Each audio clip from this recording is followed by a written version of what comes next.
매주 월요일 정치 현안을 품격 있게 토론하는 품격 토론 함께해 주시는 두 분 소개하겠습니다. 오늘은 민주당 전용기 원내소통 수석 부대표 나와주셨고요. 김성태 전 국민의힘 원내대표 나오셨습니다. 두 분 어서 오십시오. 예, 안녕하세요. 네, 반갑습니다. 전용입니다. 눈길에 안전하게 오셔서 정말 반갑습니다. 네, 그만큼 일찍 나와야 돼요.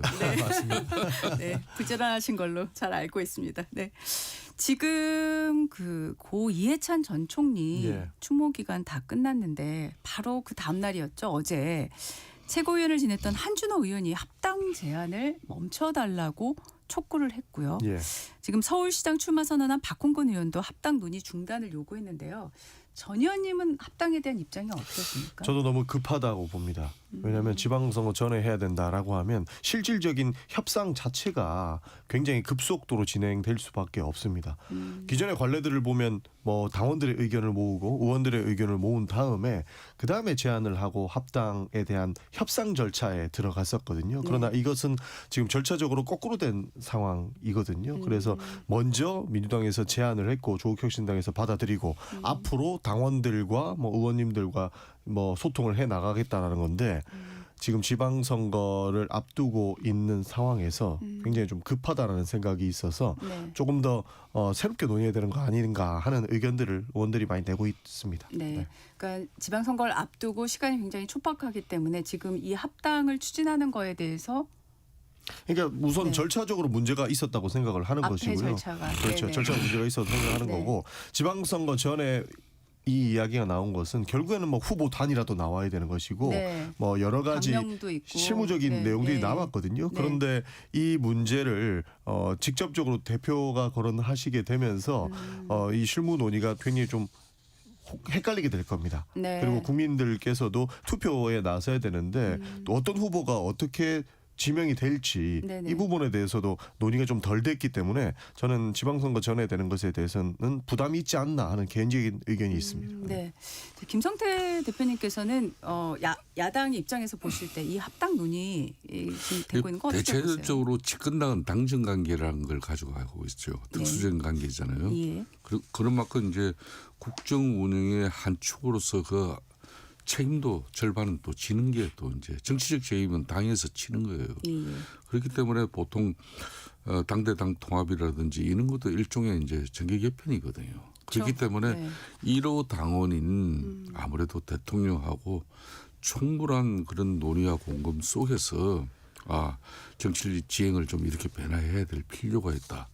그래 가지고 이걸 이제 컨센 선서가 이루어지면 여러 가지 논의 절차를 갖다 이제 만들어내고 그렇게 해서 이제 가는 게 보통 당대당 통합인데 네. 이거는 말 그대로 정청래 당대표가 전격적이에요.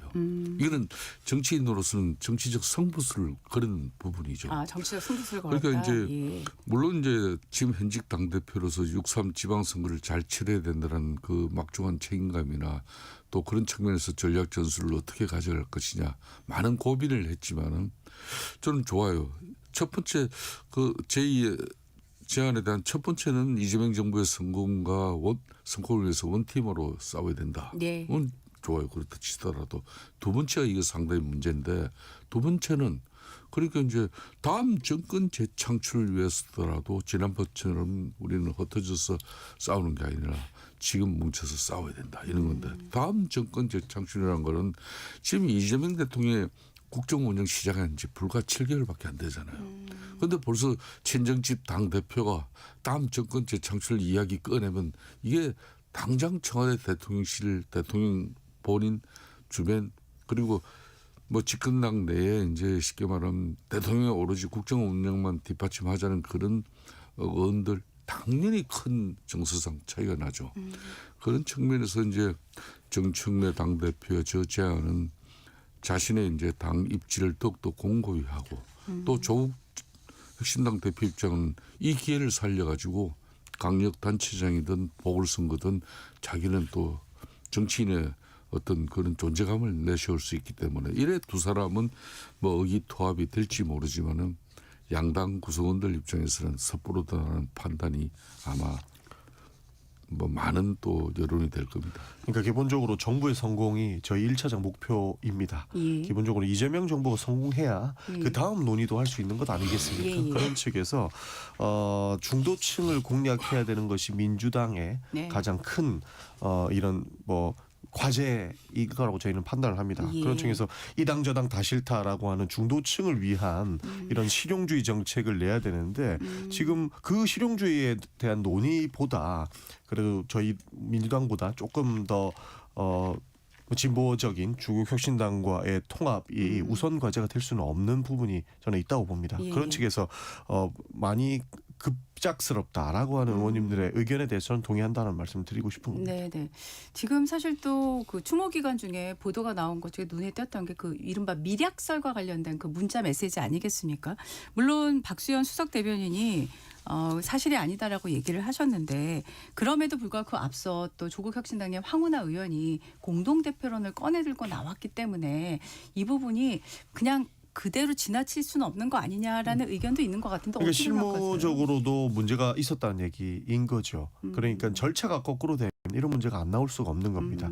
그리고 조국혁신당 측에서도 협상할 때 뭐 네. 조국 대표가 공동 대표로 가야 된다 이런 얘기를 할 수 있는 것 아닙니까? 근데 할 수는 민주당 있죠. 입장에서는 예. 받아들이기 어려운 제안일 수 있는데 그런 부분들이 정리가 되지 않은 상태에서 실무 협상 논의 전에 이렇게 협상 논의가 먼저 진행되다 보니까 문제가 있다라고 판단하시는 분들이 늘어나고 있다고 봅니다. 네. 지금 민주당에서는 이제 정책의원총회, 당무위, 중앙위, 뭐 17개 시도당 토론회 등등 해서 절차 하나씩 다 밟아간다고 했는데요. 예. 이게 2월 달에 다 갈 수 있는 건가요? 지금? 사실상 불가능하지 않겠습니까? 왜냐하면 지금 개혁 과제들도 굉장히 많이 남았고요. 그렇죠. 국회에서 해야 될 문제들이 아직 굉장히 많이 산적합니다.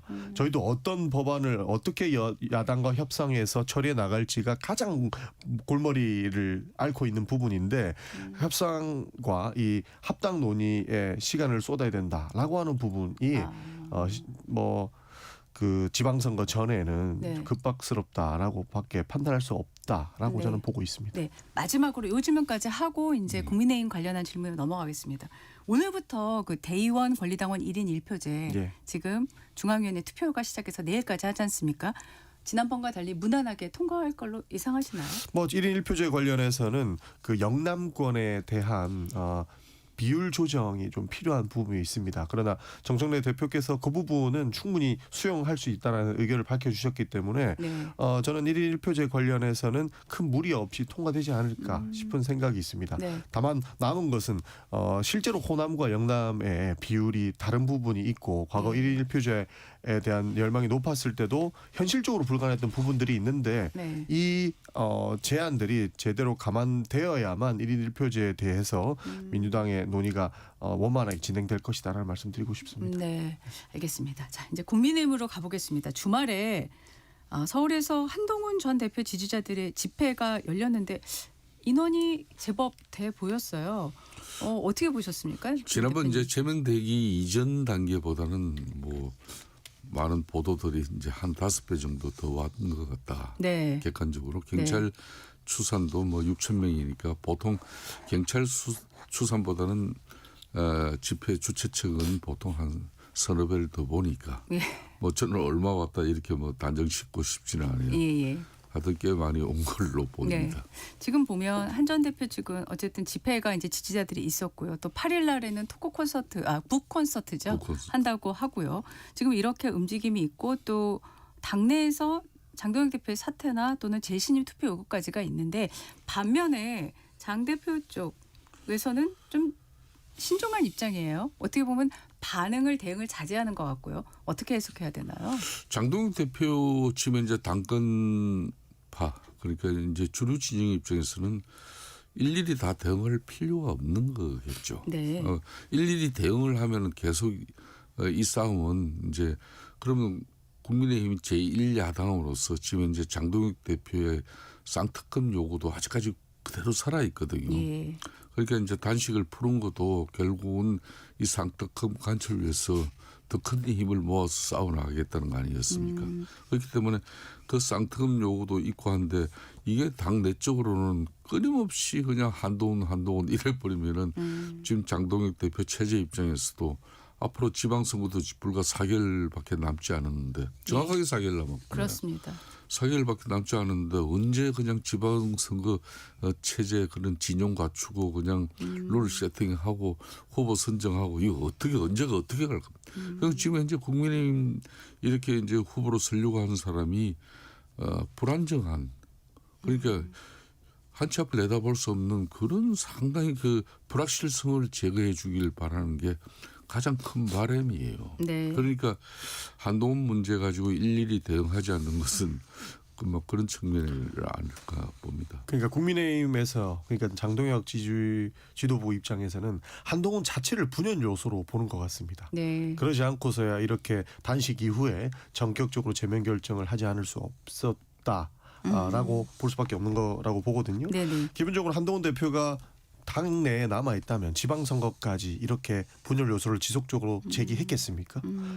장동혁 지도부 입장에서는 그러지 않았을 것이라고 보고 제명을 저는 정리한 것이라고 보고 있거든요. 예, 예. 그렇기 때문에 한동훈 대표가 국민의힘에 돌아가기 위해서는 정치적인 결단을 할 수밖에 없다라는 말씀을 좀 드리고 싶습니다. 그래서 네. 이준석 대표가 이야기했던 것처럼 뭐 무소속으로 서울시장을 나가서 국민의힘에게 부담을 지어주고 그 부담감 속에서 단일화를 이루어서 돌아오는 방식에 대한 정치적 승부수를 안 던진다면 국민의힘의 장동혁 지도부 입장에선 한동훈 대표를 지금 수용하기는 어려운 수준이다. 그리고 여의도에서 집회를 한다고 압박을 한다고 해서 받아들일 수 있는 상황은 아니다라는 생각이 있습니다. 개인적인 입장에서요.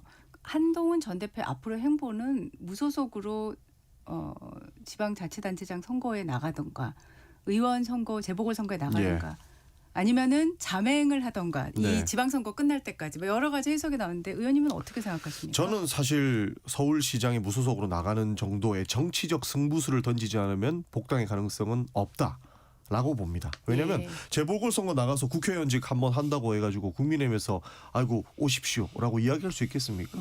서울시장 선거는 사실상 오세훈 시장도 이렇게 발끈하면서 장동혁 대표에 대한 공격을 하는 이유가 본인 선거에 도움이 안 된다고 판단을 했을 겁니다. 예. 그래서 강력하게 공격을 했는데 이 상황에서 무소속으로 서울시장에 출마를 한다면 국민의힘 입장에선 선거를 이기기 위해서는 한 표라도 끌어모아야 되는데 한동훈이라고 하는 변수가 생긴 거기 때문에 뭐 단일화에 대한 여지 정도는 있을 수 있겠는데 그거 말고 재보궐선거 대구에 나간다던가 뭐 국회의원이 되려고 하는 부분에 대해서는 크게 생각하지 않을 수밖에 없는 상황이다라고 판단합니다. 그래서 그렇게 보시군요. 정치적 승부수로 던진다면 서울시장이 무소속으로 출마해서 표를 뺏어가는 게 한동훈 대표가 다시 국민의힘에 들어가는 데 도움이 되지 않을까 하는 생각이 있는 겁니다. 김 대표님은 어떻게 생각하세요? 한동훈 전 대표에 대한 뭐 정치적 조언이나 또 어떤 앞으로 예측은 여러 가지 이제 입장들이 다 나오는데 네.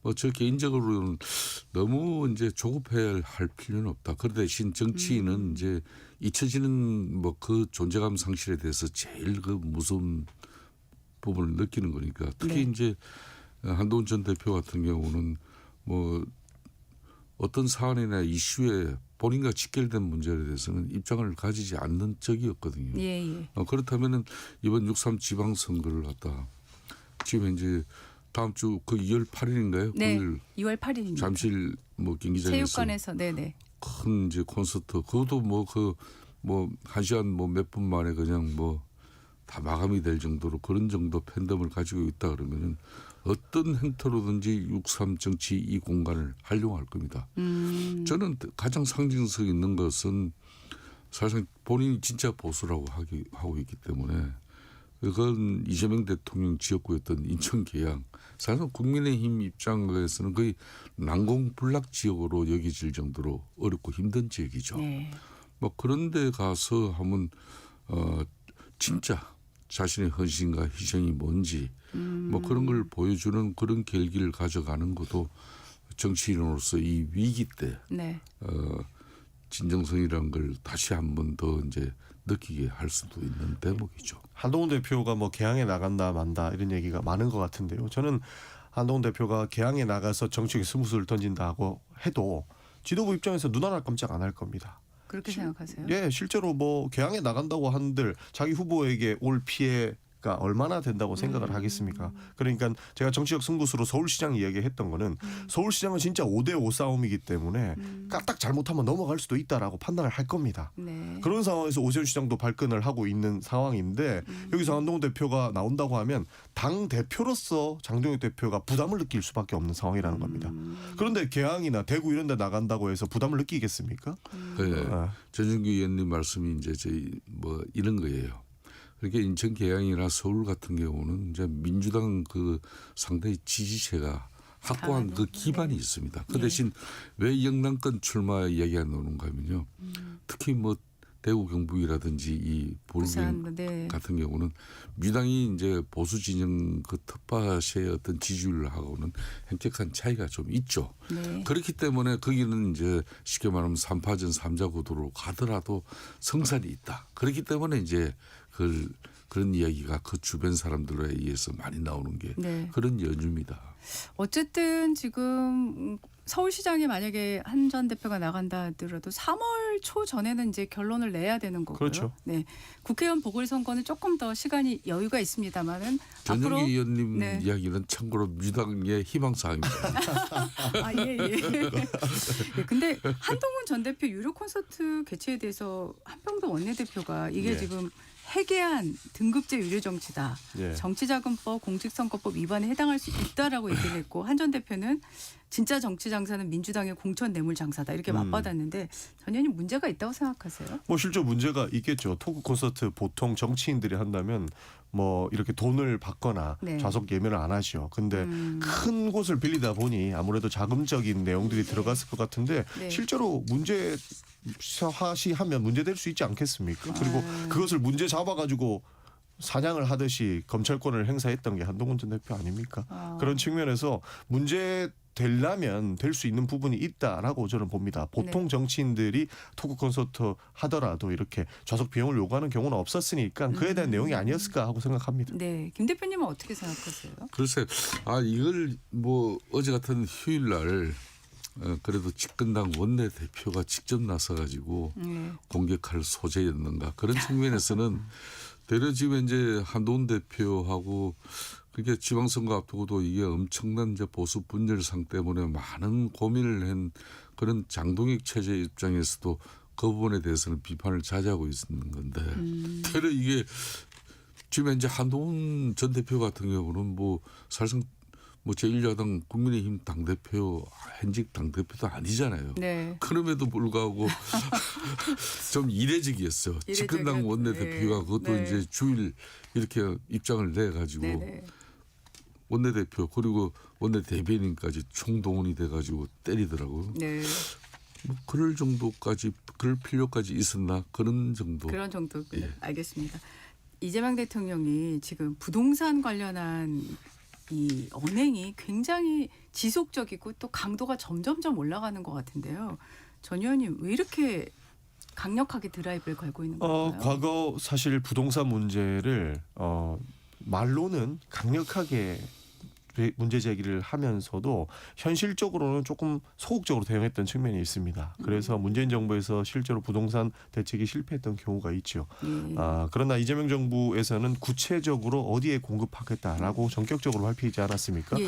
이 부분도 결국엔 대통령께서 소극적으로 나간다면 부동산 문제를 해결할 수 없는 상황에 직면할 것이라고 봤던 것 같습니다. 네. 그런 문제에서 저희는 부동산 문제를 당장에 대통령께서 말씀하신 것처럼 세금 문제로 접근할 것이 아니고 실제 주거의 형태로서 어떻게 해결할 것인가에 대한 그 의지를 저는 대통령께서 보여주시기 위해서 말씀을 하셨다고 봅니다. 실제로 공급 대책이라고 하는 것은 국민의힘에서는 늘 공급을 이야기했고 민주당에서는 공급 없는 대책을 이야기했었는데 저희는 실제 공급이 필요하다라고 한 주장에 동의를 하기 때문에 예. 공급도 하고 실제 규제 대책도 진행을 해야만 이 부동산 문제를 잡을 수 있다라고 보고 그 의지를 담기 위해서 대통령께서 말씀하셨다라고 저는 보고 있습니다. 그래서 중도나 보수나 여야 할 것 없이 부동산 문제는 함께 잡아나가자고 하는 의지다라고 이해해 주시면 좋을 것 같습니다. 네. 김 대표님께서는 이 역대 부동산 정권 드라이브, 입장에서도 이제 부동산 이 집값 안정을 가져가고자 하는 그런 정책적인 노력과 정치적인 노력 이 부분은 역대 어느 정권도 이걸 소홀히 할 수 없었죠. 그렇기 때문에 이제 문재인 정부 시절에도 28번의 부동산 정책을 내쏟았죠. 네. 그럼에도 불구하고 집값을 안정화시키지 못했어요. 그럼 문재인 대통령이나 뭐 그때 뭐 김현미 장관을 비롯한 그런 이 정부 강요들 입장에서도 집값 안정시키고 한 그 일념이 얼마나 컸겠습니까? 그럼에도 결국은 시장을 못 이긴 거거든요. 네. 그 시장을 못 이긴 거는 대려 28번의 부동산 정책은 조급함 속에서 계속 이 쉽게 말하면 정부는 어떤 경우든 이 뭐 정책적인 수단을 총동원하면 반드시 집값을 잡을 수 있다. 이런 판단에 뭐 계속 그렇게 해서 끊임없이 그러다 보니까 28번이 된 거예요. 그런데 이재명 대통령의 지금 이 부동산 집값 안정에 대한 것은 대려 요 근래 보는 본인이 SNS를 통해 가지고 상당히 강력한 의지를 갖다 설파하는데 거기 집중하면서 그 대신 정책은 문재인 정부 때처럼 남발하지 않겠다. 그러니까 심리적으로 일종의 그는 뭐 트럼프 지금 미국 대통령하고 좀 이재명 대통령도 좀 닮아가는 분위기인데 저는 그런 이게 부동산 정책의 실효성이 있는 그런 과연 정책으로서 국민적 공감이 이루어져야 되냐. 이거는 이재명 대통령이 이야기하는 그런 계곡 정비하고 코스피 5천 이거하고 또 차원이 달라요. 네. 계곡 정비 같은 경우도 역대 경기도 지사들이 다 손을 대고 하고 싶지만 그분들의 저항에 손을 들고 말았지만은 한정된 부분이에요. 근데 이제 5,000피 같은 경우는 이게 꿈의 5,000피를 달성한 이재명 대통령이 지금 자신감이 있어요. 그렇다고 해서 부동산 이거는 수많은 이해관계가 있기 때문에 손을 못 대는 부분이에요. 그런데 이제 그걸 결국은 이제 도심 공공 속도전을 통해 가지고 지금 이제 공급도 해 나가면서 앞으로 결국은 다주택자나 또 집을 한 채 가지고 있더라도 네. 실질적으로 자기가 살지 않는 그런 집에 대해서는 뭐 이 가세, 중과세를 통해 가지고 결국은 내 집 가지고 내 집을 가지더라도 고가의 내 집 뭐 이 세대 주도는 불안해할 수밖에 없고 그런 측면에서 일정 부분 집을 내놓을 수밖에 없다. 이런 심리전을 지금 이재명 대통령이 심리전이요. 벌이고 있는 거예요. 지금 네. 공급 대책 중에 제일 지금 많이 거론되는 게 첫 번째가 이제 용산 국제 네. 업무지구에 원래 서울시는 6,000호였는데 지금 10,000호를 얘기했거든요. 그걸 갖고 이제 서로 입장이 엇갈리고 있고요. 네. 두 번째는 이제 종묘 개발하고 태릉 골프장 네. 개발인데요. 이 두 건에 대해서 전 의원님이 보시기에 서울시에서 지금 반론하고 있는 부분에 네. 대해서 어떻게 반박하시겠습니까? 아니 근데 오세훈의 서울시 그러니까 네. 국민의힘에서는 공급하라면서요. 그래서 민주당에서 공급 대책을 전격적으로 수용을 했는데 이제 와서 그 정도까지 공급하는 건 아니다라고 말하는 게 말이 되는 얘기입니까? 저는 그래서 오세훈의 서울시가 굉장히 서울시정을 가지고 정치화 시키는 것 아닌가 하는 걱정이 있는 겁니다. 예. 저희는 공급을 위해서 그리고 아주 입지 좋은 곳에 서민이 살 수 있는 집을 공급을 해야 된다라고 하는 측면에서 제안을 했다는 말씀을 드리고 네네. 제 지역구가 동탄인데요. 동탄에도 아파트 짓겠다 하면 강남에 있으신 이제 투자를 많이 하시는 분들이 많이 넘어온다고 하는 소문까지 있습니다. 그 정도로 돈을 싸들고 투자를 위해서 오시는 분들이 많은데 그런 분들한테 이런 집값을 상승할 수 있는 요인을 주는 게 맞습니까? 저는 아니라고 보기 때문에 많은 서민들이 이용할 수 있는 부지를 입지 좋은 곳에 용산이나 태릉이나 이런 데 좀 놔주는 것은 저는 바람직하다라는 말씀을 안 드릴 수가 없는 것이고요. 좀 전에 이제 이재명 대통령께서 코스피 5천 말씀하셨던 것 그리고 그 계곡 정비하셨던 거 말씀하셨는데 그거 죽어도 안 된다고 했습니다. 코스피 5천 할 때 어땠습니까? 윤석열 정부에서 2,500도 안 되던 거 5,000을 어떻게 가냐라고 비난을 엄청 했었고요. 경기도지사 때 계곡 정비 수십 년간 도지사들이 계곡 정비해야 된다 말만 하고 한 번도 표 때문에 말 못했던 부분이고 이루지 못했던 것 이재명 대통령이 정면 돌파해서 만들어내지 않았습니까? 그런 측면처럼 국민에서 늘 얘기하던 공급 대책과 실용주의에서 입각해서 필요하다고 하는 정책들을 냈으면 믿고 맡겨 주시는 게 낫지 그거 어차피 또 안 된다라고 비난만 하는 것은 저는 바람직하지 않다고 봅니다. 이 부동산 강공 드라이브가 결국은 사실 지방선거를 앞두고 특히 서울, 경기 이 수도권을 의식한 거다라고 보시는 분들 많은데 어떻게 이 생각하세요? 부분에 대해서는 이제 이재명 대통령은 사실상 이 손익 계산이 뚜렷한 분이에요. 제가 볼 때는. 네. 그러니까 이제 본인이 다각적인 손익 계산이 이제 끝나고 쉽게 말하면 국정 운영의 주도권뿐만 아니라 6.3 지방선거도 지금 친정실인 전청래 당대표 중심으로 조국 혁신당하고 통합해가지고 뭐 지방선거까지 압승을 한다. 제가 봐도 그거는 무리인데 그건 아니야. 앞으로 이 부동산 집값 안정을 일정 부분 이뤄내면서 네. 그랜드 슬럼을 달성하고 싶은 이재명 대통령의 정치적 그러니까 욕심이 있는 부분이에요. 네. 그러니까 가령 이번에도 6만 호 공급 대책 중에도 보면은 용산 이제 캠프칸 같은 경우도 12,000호잖아요. 그죠? 네. 그리고 이제 태릉 같은 경우도 6,800호, 뭐 가천 같은 경우도 지금 9,800호 이것만 해도 엄청난 거거든요. 그렇죠. 그런데 문제는 용산이라든지 이런 태릉 이런 쪽은 지난 정권에서도 다 추진했던 거예요. 그런데 거기에 지금 국회의장하고 있는 뭐 원식 의장이라든지 환경부 장관 하고 있는 김성한 의원 이런 분들이 당시 놓은 지역구를 가지고 오면서 결국은 태릉시식 그냥 주택 공급지 그냥 거의 무산돼 버렸어요. 그런 걸 이번에 또 넣었거든요. 그런 측면에서의 이제 이 공급 방식 이재명이 대통령 되니까 야 달라지더라. 저는 그게 달라진 모습을 진짜 보이려면은 저 대통령실의 참모뿐만 아니라 이재명 대통령에 입각해 있는 그런 정부 관료들 이런 사람들이 이런 사람들부터 한 채 이상을 넘은 집을 가진 사람들이 있으면 빨리 처분해내고 그 직에 충실한 그 모습부터 보이면 시장에 보이는 시그널이 달라질 거예요. 그 문재인 정부 때도 이 비슷한 얘기를 했어요. 그런데 되려 문재인 정부의 그 강요들 같은 경우는 그 똘똘한 한 채를 위해서 장관직 던지는 것도 봤잖아요.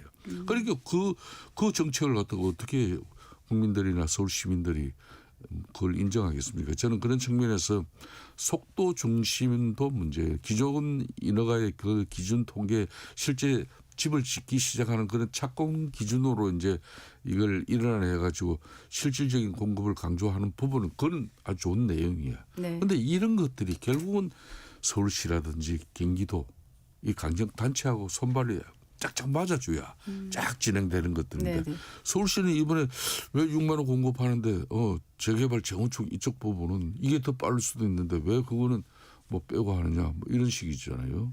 그런데 이게 손발이 안 맞기 때문에 거기에 따른 이 상당히 사업 지연, 정책 지연 이런 게 불을 보듯 뻔하다고 저는 말씀드렸어요. 반론을 좀 하시면 사실 이제 국민의힘에서는 공급 대책 하겠다니까 재개발 재건축 먼저 하자라는 말 하더라고요. 같이 하면 되지 않습니까? 왜 그 공급하자고 해서 공급 우리가 하겠다고 하니까 아니 재개발 재건축 먼저 이렇게 얘기하는 저는 이해를 못 하겠습니다. 함께 추진하면 되는 부분이라고 생각을 하는 것이고요. 네. 사실 지방선거에 도움이 되느냐라고 하는 부분에 대해서는 오히려 반대일 수도 있다고 생각을 합니다. 네. 실제로 용산이나 네. 그리고 태릉시시 옆에 있는 우리 지역에서는 왜 공급을 이렇게 여기에 많이 하느냐라고 하는 비판도 있거든요. 실제로 그런 비판을 저도 봤기 때문에 지방선거에 당장 도움이 안 될 수 있다 보는데 표보고 정치 정책을 짜서는 안 된다. 정말 이 우리 수도권 부동산 대책을 잡기 위해서 우리가 필요한 부분부터 생각을 하자라고 하는 측면에서 표가 안 되고 그런 유불리를 떠나서 대책을 세우고 있다라는 말씀을 꼭 드리고 싶습니다. 알겠습니다. 본격 토론 잠시 후 2부로 돌아오겠습니다.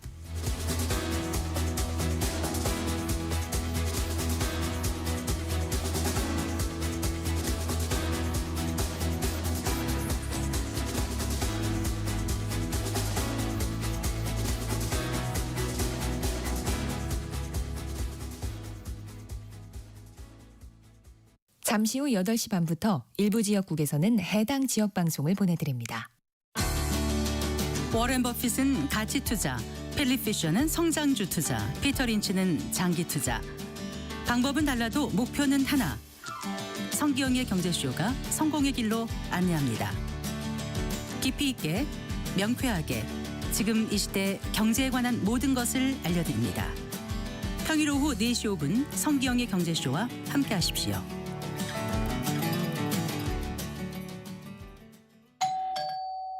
편지 왔습니다. 퇴근길 지친 당신에게 힘이 되는 뉴스를 전해드립니다. 매일 저녁 5시 5분 당신과 함께 읽는 세상 이야기. KBS 1라디오 뉴스레터 K. 지금 시각은 8시 30분입니다. KBS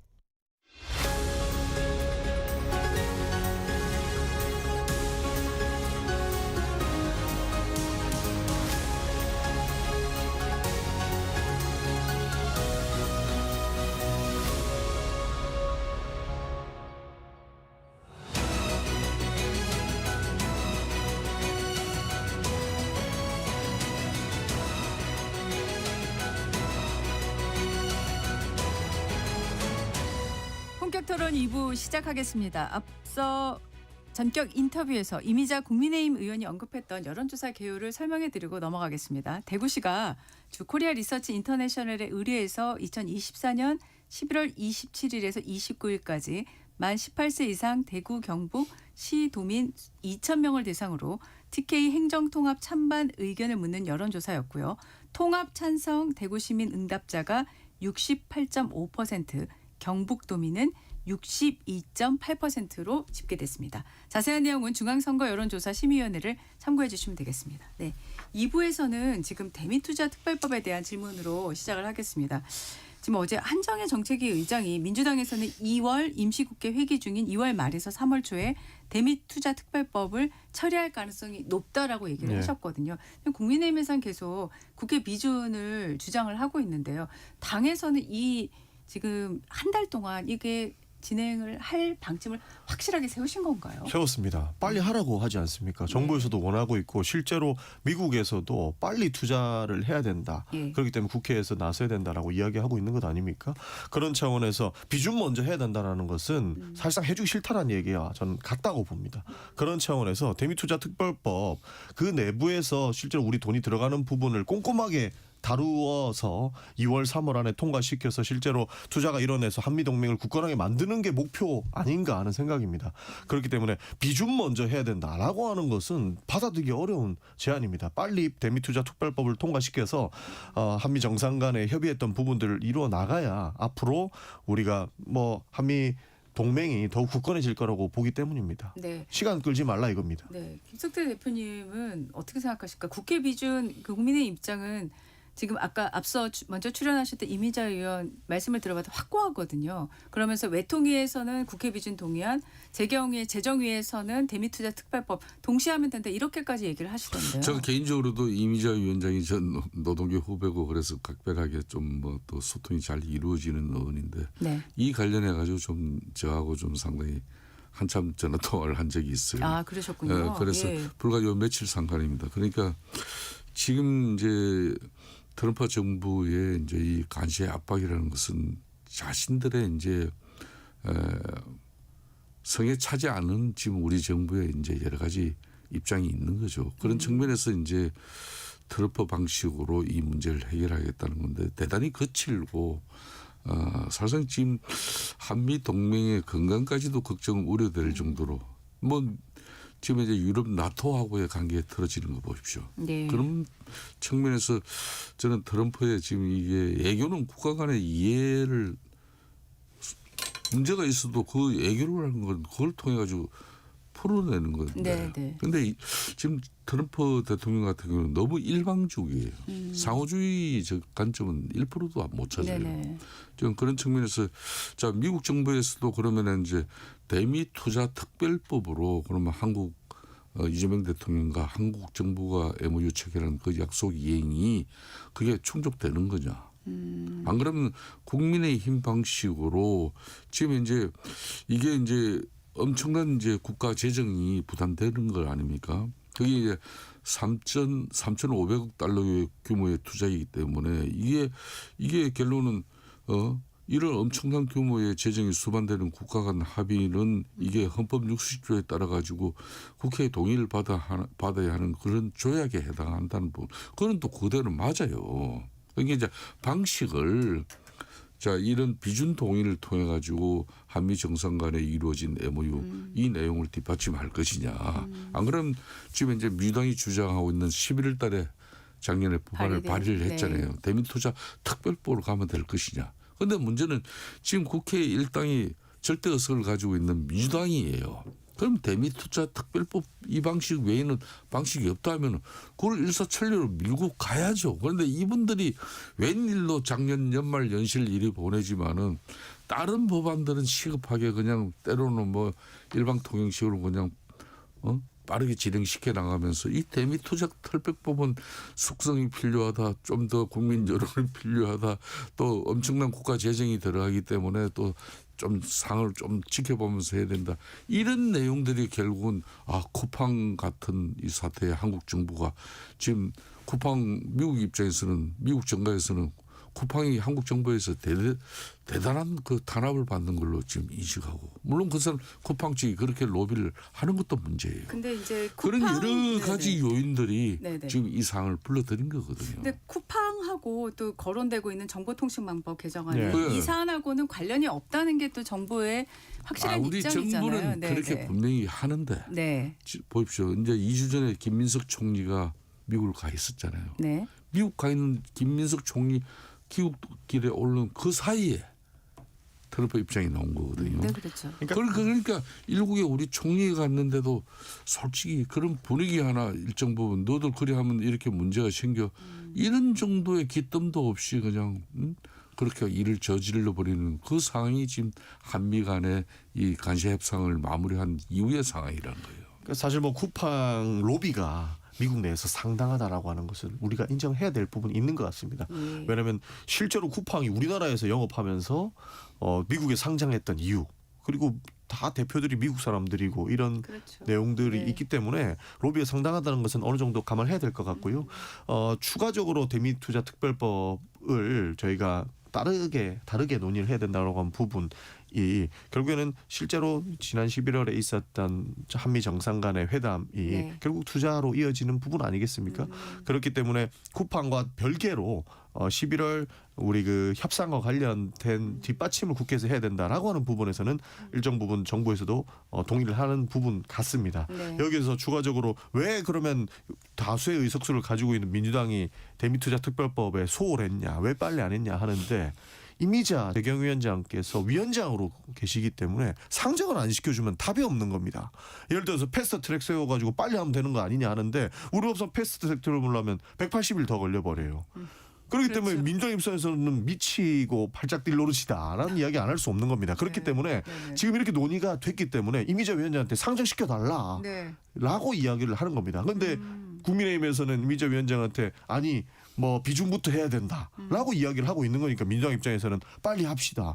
국민의힘에서 빨리 상정시켜 주십시오. 그리고 투자해야 될 내용들이 많으면 재경회에서 디테일하게 들여다보면 되는 거 아니냐. 근데 상정 안 하고 비중부터 하라고 하는 것은 시간 끌고 발목 잡으려고 하는 거 아니냐라고 하는 이야기를 안 할 수가 없는 겁니다. 네, 네. 그러니까 이걸 풀어주면 돼요. 제가 볼 때는 네. 이게 이제 양당 원내대표 간 합의에 의해 가지고 예.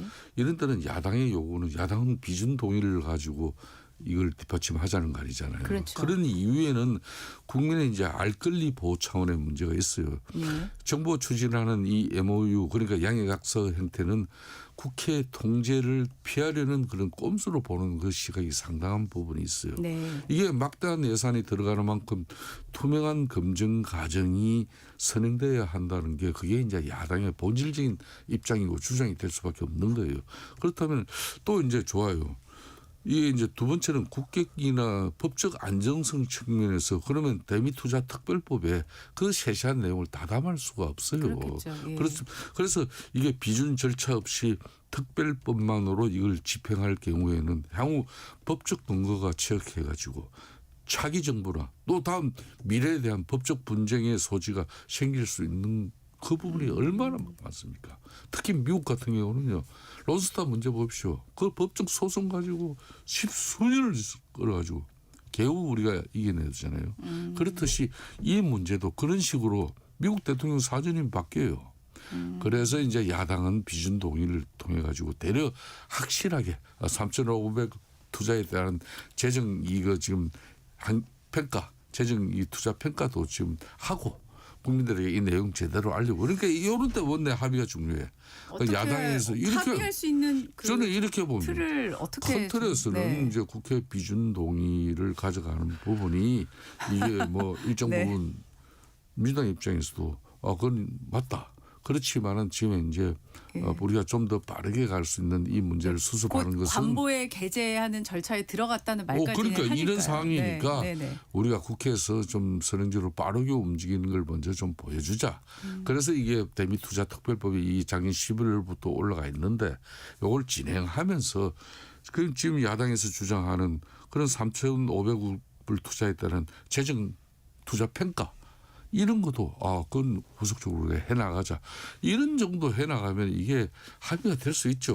지금 그러니까 말씀하시는 거 어떻게 생각하셨어요? 영화에서 참 유명한 말이 있는 걸 인용하면 멋이 중헌디예요. 지금 뭐가 중요합니까? 미국에서 투자하라고 압박하고 있는 거 아니에요. 그래서 우리 원화 가치도 상당히 지금 낮게 평가돼 있는 것도 미국에서 계속 압박하니까 한국과 일본만 당하고 있는 거 아닙니까? 그래서 빨리 대책을 찾아서 우리가 정상화를 시켜야 된다라고 하는 측면에서 비준 내용보다 법을 통과시켜서 더 디테일하게 해서 우리가 투자를 해서 우리 이익을 좀 가지고 와야 된다라고 말씀을 드리는 겁니다. 사실 비준이라고 하는 거는 당신들이 그 협상해온 거 우리가 한번 꼼꼼하게 국민들의 알 권리를 위해서 체크를 해보겠다라고 하는데 지금 그거 할 때입니까?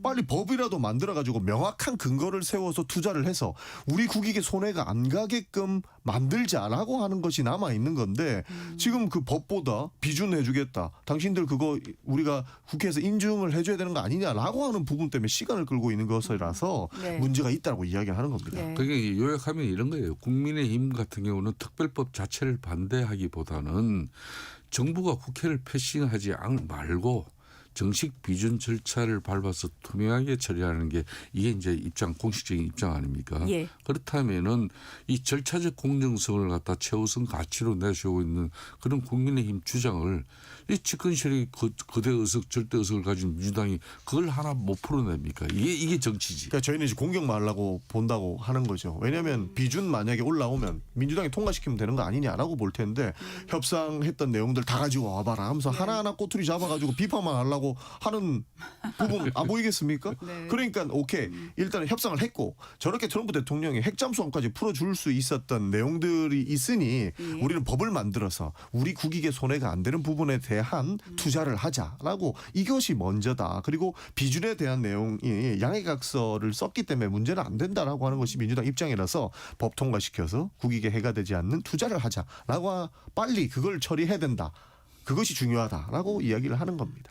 그래서 재경위의 지금 위원장인 이미자 위원장의 역할도 중요하지만 그거보다는 일단 여야의 양당 간의 간사들이 좀 잘 협상을 해가지고 이 문제를 좀 잘 풀어나갔으면 좋겠습니다. 네. 이 말씀 여기까지 하고요. 지금 행정통합 논의가 급부상하고 있지 않습니까? 지금 광주, 전남, 강주, 충남, 대전, 대구, 경북, 부산, 경남 이제 4곳인데 대구, 경북도 발의가 됐고 대전, 충남도 발의가 됐고 됐습니다. 광주, 전남도 발의가 됐고 근데 지역별로 지금 온도차가 굉장히 있어요. 예, 제가 알기로는 대전, 충남 같은 경우에는 또 시의회에서 또 의견이 또 있고 시민단체에서도 또 공청회를 해야 된다는 말도 나오고 있고 이런데요. 민주당에서는 이 행정통합 지금 거론되고 발의된 것들 올 지방선거 전에 다 하시겠다는 입장이신 전부 건가요? 해야 된다라고 보지는 않습니다. 저희는 우선 공청회가 필요하다는 부분도 동의를 하기 때문에 예. 필요한 곳부터 먼저 해야 된다라고 합니다. 그러나 그 선택은 그 지역에 있는 분들에게 우선권이 있다라는 말씀을 네네. 드리는 것이고요. 네. 기본적으로 수도권 집중 체제를 풀어내기 위해서는 해당 법안이 필요하다고 저희는 봅니다. 그렇기 때문에 빠른 시일 내에 통과를 시켜서 통합 먼저 이루어내고 하나씩 바로잡아 나가야 된다라고 보는 측면에서 필요한 부분에 대해서는 지방선거 전에 해야 된다라고 하는 입장이 있습니다. 왜냐하면 시도지사 문제도 있지 않습니까? 그렇죠. 일단 지도자가 먼저 통합이 된 이후에 지도를 해서 통합을 이끌어내고 실제로 그 지역에 필요한 공공기관 이전이라든지 예. 여러 가지 제반 사안들을 챙겨 나가야 되는 것이지 지방선거 이후에 이원화된 체제에서 만들어 나간다고 하는 것은 하지 말자라는 것과 같기 때문에 지방선거 전에 빠르게 추진해야 된다. 다만 그 지역에 있는 사람들의 입장을 충분히 받아들여야 된다는 생각을 가지고 있습니다. 그런 이 부분은 역시 이제 이재명 지금 현재 청와대 대통령실이나 또 민주당 고도의 정치 기술이 지금 작동하고 있는 거예요. 6.3 지방선거를 앞두고 이게 행정통합부분은 사실상 이게 국민의힘 아젠다예요. 대구 경북 그리고 이제 대전 충남 뭐 이런 건데 충남, 이걸 네. 어느 날 그냥 이재명 대통령이 그냥 네? 이 이슈를 갖다가 딱 잡아버린 거예요. 그리고 이제 김민석 총리는 국가재정을 엄청나게 통합하는 이 행정 지역 같은 경우는 투입해주겠다. 그럼 제일 빠르는 게 이게 중앙정부가 민주당 중심으로 법안만 개정한다고 되는 게 아니거든. 강력단체 그 조례 이런 것도 다 통과가 바꿔야 돼야 되죠. 돼. 네네. 그러려면 이게 쉽게 말하면 아구가 맞아야 돼. 손발이 맞아야 되는데 이게 가장 빠른 효과를 나타내는 것은 아마 제가 볼 때는 전남 강주가 되고 자, 그 이슈는 결국은 이재명 대통령 중심의 이 행정통합 이슈는 손에 쥐게 되는 겁니다. 이 국민의힘이 그래 이래저래 참 힘듭니다. 이재명 대통령이 다 받아들이시거든요. 알겠습니다. 이게 실용주의 아닌가. 네, 본격 토론 오늘 여기까지 하겠습니다. 민주당의 전용기 원내소통 수석 부대표 그리고 국민의힘 김성태 전 원내대표 함께했습니다. 두 분 오늘 고맙습니다. 감사합니다. 네, 날씨 정보 듣고 돌아오겠습니다. 날씨 정보입니다. 밤사이